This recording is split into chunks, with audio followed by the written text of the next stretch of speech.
I tied the stolen hydrogen peroxide bags to my lower leg. I smuggled them back to the cell. Sucre dumped a pile of dark blue prison uniforms into a basin. Then he poured in the hydrogen peroxide. Within minutes, the fabric turned pure white. The plan was simple. We needed to dye everyone's clothes white so they would match the uniforms from the psych ward, because going through there was our only way out. Right then a guard showed up and told me Warden Pope wanted to see me.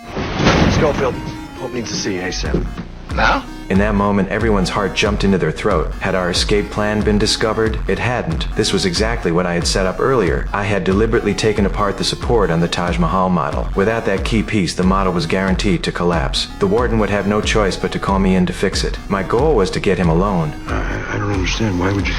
I'm breaking out.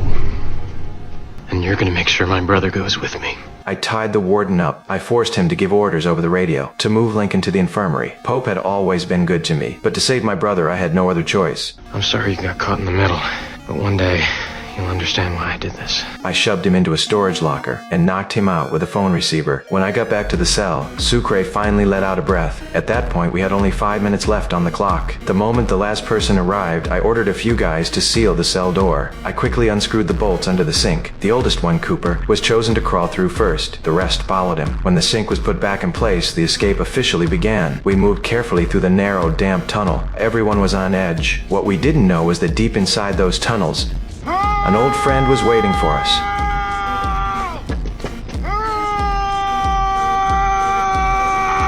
At the critical moment, Teabag reacted the fastest. He clamped a hand over Bellic's mouth, pressed a knife to his throat, and warned him to stay quiet. I stripped Bellic of his uniform and ordered everyone to stick to the plan. One by one, we changed into the white uniforms we had prepared in advance. I slipped into a small utility room, pulled out some lime powder from my pocket, and gently blew it over the keypad of the door lock. The fingerprints left behind became perfectly clear. I successfully triggered the psych ward fire alarm. Inmates from the psychiatric unit poured out of their cells, but when no fire was found, the guards immediately ordered them back inside. Right then, a hand reached up through a sewer cover. Just as the cell doors were about to close, I appeared wearing a guard's uniform, leading this escape team disguised as psychiatric patients. But just as we were about to blend into the crowd, a doctor stopped us. He pulled me aside and said he recognized mob boss Abruzzi in our group. Our disguise had been exposed. I calmly asked him if he had a sedative. Without hesitation, the doctor handed me one.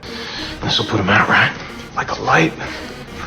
We moved through the underground corridors of the psych ward and made it safely to the infirmary. At that moment, only one guard was watching Lincoln. Our group's sudden appearance terrified him. I ain't a hero for $14 an hour. You do what you will. Uncuff my brother. You got it, boss? He panicked and immediately unlocked Lincoln's handcuffs.